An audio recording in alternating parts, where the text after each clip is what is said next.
ഇറാനും ഇസ്രായേലും തമ്മിലുള്ള യുദ്ധം കൊടുമ്പിരിക്കൊള്ളുകയാണ്. ഇതിനിടയിലാണ് ഒരു പ്രധാനപ്പെട്ട വാർത്ത വരുന്നത്, ഇന്ത്യ ആയുധശേഷി വർദ്ധിപ്പിക്കുന്നു എന്നുള്ളത്.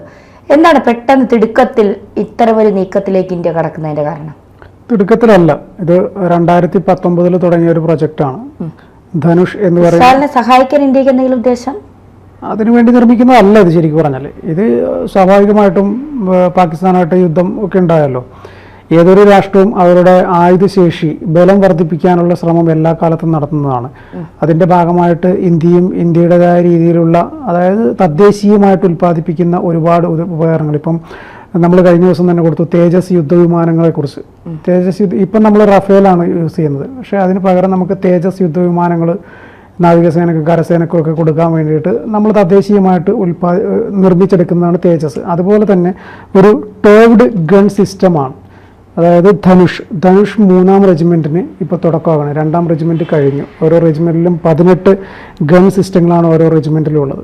അപ്പം 3-ാം റെജിമെൻറ്റാണ് ഇപ്പോൾ സ്റ്റാർട്ട് ചെയ്യാൻ പോകുന്നത്. ഏകദേശം 114 എണ്ണം ആണ് ഉണ്ടാക്കുന്നത്. ഇതൊരു ഗൺ സിസ്റ്റമാണ്. അതോടൊപ്പം തന്നെ പീരങ്കി 155 mm/45, അതായത് ആദ്യത്തെ ദീർഘദൂര പീരങ്കിയാണ് ധനുഷ്.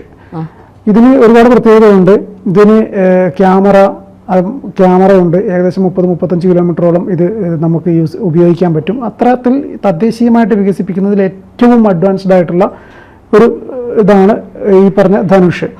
ഇത് 2026 മാർച്ചിനുള്ളിൽ പൂർത്തിയാക്കാനിരുന്നൊരു പദ്ധതിയാണ്. പക്ഷേ ഇത് അതിനുള്ളിൽ പൂർത്തിയാകാനുള്ള സാധ്യത വളരെ കുറവാണ്. റഷ്യ ഉക്രൈൻ യുദ്ധം 2022 തുടങ്ങിയ സമയത്ത് ഇതിൻ്റെ നിർമ്മാണത്തിന് വേണ്ട സാധന സാമഗ്രികളൊക്കെ കിട്ടാനുള്ള ബുദ്ധിമുട്ടും കാര്യങ്ങളൊക്കെ വന്നതോടുകൂടി ഇത് അല്പം എന്താ പറയുക, ഇതിൻ്റെ നിർമ്മാണം വൈകി എന്നതാണ് സത്യം.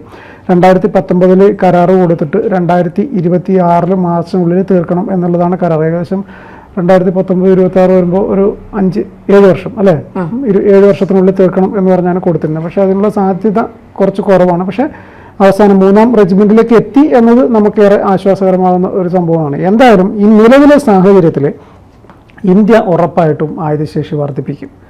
ഇത് നേരത്തെ എടുത്ത തീരുമാനമാണെങ്കിൽ പോലും ഇത് വളരെ പെട്ടെന്ന് പൂർത്തിയാക്കാൻ വേണ്ടിയിട്ട് ഇതിൻ്റെ നിർമ്മാണം ഏറ്റെടുത്തിരിക്കുന്ന AWEIL എന്ന കമ്പനികൾക്ക് ഉറപ്പായിട്ടും ഇതിൻ്റെ നിർമ്മാണവുമായി ബന്ധപ്പെട്ടിട്ട് വളരെ വേഗത്തിൽ ഇത് പൂർത്തിയാക്കാനുള്ള സമ്മർദ്ദങ്ങളുണ്ടാകും. കാരണം നമുക്ക് നേരത്തെ സൂചിപ്പിച്ചതുപോലെ തന്നെ ഇപ്പം ലോകമെമ്പാടും യുദ്ധം എന്നുള്ള ഒരു പ്രതീതിയാണ് ഇപ്പം നിലനിൽക്കുന്നത്. ഇന്ത്യ പാകിസ്ഥാൻ തമ്മിൽ യുദ്ധം നടന്ന സമയത്ത് സൈനിക മേധാവി പറഞ്ഞതുപോലെ തന്നെ ഒരു യുദ്ധമാകുമ്പോൾ നാശനഷ്ടങ്ങൾ ഉണ്ടാകും എന്ന് പറഞ്ഞതുപോലെ ഇന്ത്യക്കും സ്വാഭാവികമായിട്ടും ഇന്ത്യയുടെ കൈവശം ഉണ്ടായിരുന്ന പല യുദ്ധ ഉപകരണങ്ങളിൽ നാശനഷ്ടങ്ങൾ വന്നിട്ടുണ്ടാകും, കുറവ് വന്നിട്ടുണ്ടാകും. ആ കുറവ് നികത്തണമെങ്കിൽ നമുക്ക് കുറവ് വന്നു എന്ന് പറഞ്ഞുകൊണ്ടിരുന്നിട്ട് കാര്യമില്ല. വളരെ പെട്ടെന്ന് അതിനെ വെല്ലുന്ന രീതിയിൽ പുതിയ അഡ്വാൻസ്ഡ് ആയിട്ടുള്ള സാധനങ്ങൾ നിർമ്മിച്ചാൽ മാത്രമേ ഇന്ത്യക്കും ആയുധശേഖരം വർദ്ധിപ്പിക്കാൻ പറ്റൂ. ഒരു പക്ഷേ നമ്മൾ ധനുഷ് തയ്യാറാക്കുന്നു, തേജസ് തയ്യാറാക്കുന്നു എന്നൊക്കെ പറയുമ്പം റഷ്യയും ഫ്രാൻസും അമേരിക്കയും പോലെ അവർ സ്വയം തന്നെത്താൻ ചൈനയൊക്കെ പോലെ തന്നെ അവർ തദ്ദേശീയമായിട്ട് നിർമ്മിച്ചെടുക്കുന്ന യുദ്ധ ഉപകരണങ്ങളോടൊപ്പം കിടപിടിക്കുന്ന സാധനങ്ങൾ ഇന്ത്യയിലും ഉണ്ടാക്കുന്നുണ്ട് എന്ന് മറ്റ് ലോകരാജ്യങ്ങളെ അറിയിക്കാൻ കൂടിയാണ് ഇത്തരത്തിൽ പെട്ടെന്ന് ഈ ഒരു ഘട്ടത്തിൽ ഈ വാർത്ത പുറത്തു വന്നിരിക്കുന്നത് എന്നാണ് എനിക്ക് തോന്നുന്നത്. ധനുഷ് പ്രത്യേകിച്ച് ഇന്ത്യ നിർമ്മിക്കുന്നതാണെങ്കിൽ പോലും ഒരു പക്ഷേ ഈ തേജസിൻ്റെ കാര്യം നമ്മൾ സൂചിപ്പിച്ചതുപോലെ തേജസ് ഇന്ത്യക്ക് വേണ്ട നിർമ്മാണം എല്ലാം കഴിഞ്ഞതിന് ശേഷം ഇപ്പം റഫേൽ യുദ്ധവിമാനങ്ങൾ നമ്മൾ വാങ്ങിയതുപോലെ തേജസിനും മറ്റ് രാഷ്ട്രങ്ങളിൽ നിന്ന് എൻക്വയറികൾ വരുന്നുണ്ട്, അത് വിൽപ്പനയ്ക്ക് കൊടുക്കുമോ എന്ന കാര്യത്തിൽ. നമ്മളെ സംബന്ധിച്ചിടത്തോളം റഫേൽ യുദ്ധവിമാനങ്ങളെ പോലുള്ള യുദ്ധവിമാനങ്ങൾ വേറെ രാഷ്ട്രങ്ങളിൽ നിന്ന് നമ്മൾ വാങ്ങിക്കുമ്പോൾ അതിന് വരുന്ന ഭീമമായ തുക, പക്ഷേ അതേസമയം നമ്മൾ തദ്ദേശീയമായിട്ട് ഇതൊക്കെ നിർമ്മിച്ചെടുക്കുകയാണെങ്കിൽ ആ തുകയിൽ ഒരുപാട് വ്യത്യാസം വരും, കുറവ് വരും. അത് തന്നെയാണ് ഇപ്പോൾ ധനുഷിൻ്റെ കാര്യത്തിൽ സംഭവിക്കുന്നത്. നമ്മൾ ഇന്ത്യയിൽ തദ്ദേശീയമായിട്ട് നിർമ്മിച്ചെടുക്കുമ്പോൾ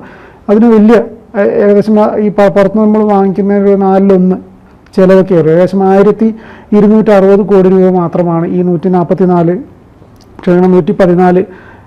ഇത് ടോർഡ് ഗൺ സിസ്റ്റത്തിന് വേണ്ടിയിട്ട് നമ്മൾ ചിലവാക്കുന്നത്.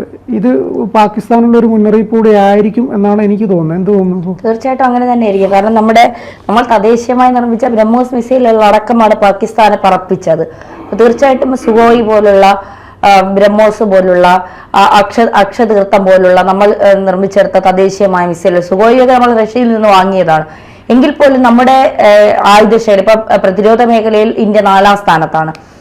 വളരെ വേഗം ഇന്ത്യക്ക് കുതിക്കാൻ കഴിയുന്നുണ്ട് എന്നുള്ളതാണ്. ആയുധ നിർമ്മാണത്തിലൂടെയും തദ്ദേശീയമായ ആയുധം നിർമ്മിക്കുന്നതിലൂടെയും മറ്റു രാജ്യങ്ങളിൽ നിന്ന് ആയുധം വാങ്ങുന്നതിലൂടെയും ഇന്ത്യ വളരെ മുന്നേറുന്നുണ്ട്. ഇപ്പോൾ യുദ്ധം നടക്കുന്ന ഇസ്രായേൽ തന്നെ 172 ബില്യൺ, അതായത് ഏകദേശം 150 കോടിയുടെ ആയുധ കച്ചവടം ഇന്ത്യയുമായി നടത്താൻ തീരുമാനിച്ചിരിക്കുന്നു എന്നുള്ള വിവരങ്ങൾ കഴിഞ്ഞ കുറച്ച് ദിവസങ്ങൾക്ക് മുൻപ് പുറത്തു വന്നിരുന്നു. അപ്പോൾ അത്രമാത്രം ആയുധങ്ങൾക്ക് വേണ്ടി മറ്റു രാജ്യങ്ങളെ ആശ്രയിച്ചു കൊണ്ടിരുന്ന ഇന്ത്യയെ ലോകരാജ്യങ്ങൾ ആശ്രയിക്കുന്നു എന്നുള്ളതും, ബ്രഹ്മോസ് മിസൈൽ വാങ്ങാൻ 18 രാജ്യങ്ങൾ ഇന്ത്യയോട് ഇന്ത്യയുടെ കാല് പിടിക്കുന്നു എന്നുള്ളതാണ്. ഇന്തോനേഷ്യ, ഫിലിപ്പീൻസ്, മലേഷ്യ പോലുള്ള 18 രാജ്യങ്ങൾ, സിംഗപ്പൂർ നേരത്തെ വാങ്ങിക്കഴിഞ്ഞു.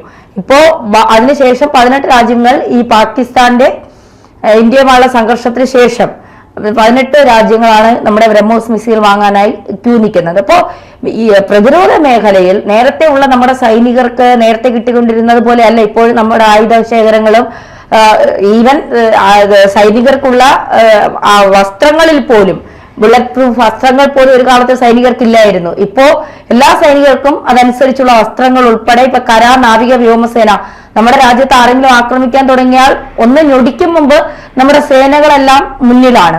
മാത്രമല്ല നമുക്ക് ഏത് രാജ്യമാണ് നമ്മൾ ആക്രമിക്കുന്നത് ആ രാജ്യത്തിനെ അടിച്ചൊതുക്കാനുള്ള എല്ലാ സജ്ജീകരണങ്ങളും എല്ലാ ആയുധക്കോപ്പുകളും നമുക്കുണ്ട് എന്നുള്ളതും, ഇപ്പോ നമ്മള് കാവേരി എഞ്ചിൻ ഇവിടെ തന്നെ നിർമ്മിക്കാൻ ഒരുങ്ങുന്നു എന്ന് പറയുന്നു. നമ്മുടെ തന്നെ വിഷ്ണു എന്ന് പറയുന്ന ഒരു മിസൈലുമായി ബന്ധപ്പെട്ട് ചില വാർത്തകൾ വരുന്നുണ്ട്.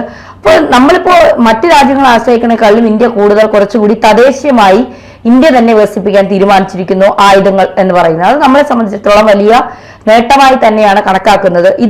ഇതാണ് പാകിസ്ഥാനെ ഭയപ്പെടുത്തുന്നത് മുഴുവൻ. നമ്മൾ തദ്ദേശീയമായി നിർമ്മിച്ച ബ്രഹ്മോസ് മിസൈലാണ് ചൈനയിൽ നിന്ന് കൊണ്ടുവന്ന കളിപ്പാട്ടങ്ങൾ മൊത്തവും തകർത്ത് തരിപ്പണമാക്കിയതെന്ന് കേൾക്കുമ്പോൾ സ്വാഭാവികമായും പാകിസ്ഥാൻ ഉണ്ടാവുന്ന ഒരു ഭയം. അതുകൊണ്ടാണ് പാകിസ്ഥാൻ ഇപ്പോൾ 5ാം തലമുറ യുദ്ധവിമാനമായി F-35 അമേരിക്ക ചൈന നൽകാമെന്ന് പറയുന്നു. ചൈന അത് ഓൾറെഡി ഉണ്ടാക്കി, അമേരിക്ക ഉണ്ടാക്കി. പക്ഷെ അവിടെയാണ് ഇന്ത്യക്കൊരു ചെറിയൊരു കാലതാമസം വരുന്നത്. ഇന്ത്യ അത് 2035 ഉണ്ടാക്കി തീരുമ്പോൾ 2035 സമയമെടുക്കും ഇന്ത്യ അത് നിർമ്മിച്ചു കഴിയുമ്പോൾ. അപ്പൊ അതിൽ മാത്രമാണ് ഇന്ത്യക്കൊരു ചെറിയൊരു പിന്നോട്ട് പോക്ക് വരുന്നത്. ബാക്കി യുദ്ധമേഖലയിലെല്ലാം നമ്മൾ വലിയ രീതിയിൽ മികച്ച മുന്നേറ്റം തന്നെയാണ്. ആയുധ നിർമ്മിക്കുന്ന കാര്യത്തിലാണെങ്കിലും വാങ്ങുന്ന കാര്യത്തിലാണെങ്കിലും നമ്മുടെ സൈനിക ശേഷിയുടെ കാര്യത്തിലാണെങ്കിലും എല്ലാം. അതുകൊണ്ടാണ് പാകിസ്ഥാൻ യുദ്ധം നീണ്ടുപോയാൽ അത് പാകിസ്ഥാനെ തന്നെ തകർത്ത് ചാമ്പലാക്കും എന്ന് മനസ്സിലായത് കൊണ്ടാണ് വെടിനിർത്തൽ കരാറിന് ഞങ്ങൾ തയ്യാറാണ് എന്ന് സൗദി രാജകുമാരൻ വിളിച്ചപ്പോൾ ഞാൻ സംസാരിക്കട്ടെ എന്ന് ചോദിച്ചപ്പോൾ അങ്ങനെ സംസാരിക്കും, അവർ തയ്യാറാണെങ്കിൽ വെടിനിർത്താൻ ഞങ്ങൾ ഡബിൾ ഓക്കെ ആണ് എന്ന് പാകിസ്ഥാൻ കൃത്യമായ നിലപാട് സ്വീകരിച്ചത്. അത് ഇന്ത്യയുടെ ആയുധങ്ങളുടെ ഒരു ഭയവും കൂടി കൊണ്ടാണ് പാകിസ്ഥാൻ അത്തരം ഒരു തീരുമാനമെടുത്തത്. തീർച്ചയായിട്ടും പാകിസ്ഥാൻ അറിയാം ഇന്ത്യ എത്രമാത്രം ശക്തരാണ് എന്ന കാര്യത്തിൽ. ഏത് കാലഘട്ടത്തിലാണെങ്കിലും ഇന്ത്യയുമായിട്ട് ഭീകരവാദികളെ ഒളിച്ചു കടത്തിയുള്ള യുദ്ധം മാത്രമാണ് പാകിസ്ഥാൻ ഇതിനു മുമ്പും ഇത്ര വർഷങ്ങൾക്ക് ശേഷം ഇപ്പോഴും തുടർന്നുകൊണ്ടിരിക്കുന്നത്. ഒരാളെ അങ്ങോട്ട് വിട്ടിട്ട് ഉപദ്രവിക്കാൻ വിടും, ഇന്ത്യ 10 എണ്ണം തിരിച്ചു കൊടുക്കും, അപ്പം മിണ്ടാതെ ചുരുണ്ടുകൂടി അവിടെ കിടക്കും. ഇതാണ് പാകിസ്ഥാന്റെ അവസ്ഥ. ഇപ്പോഴും സംഭവിച്ചത്. പഹൽഗാമിൽ വന്ന് ചൊറിഞ്ഞു, നമ്മൾ കയറി അങ്ങ് മാന്തി. അത്രേ ഉള്ളൂ.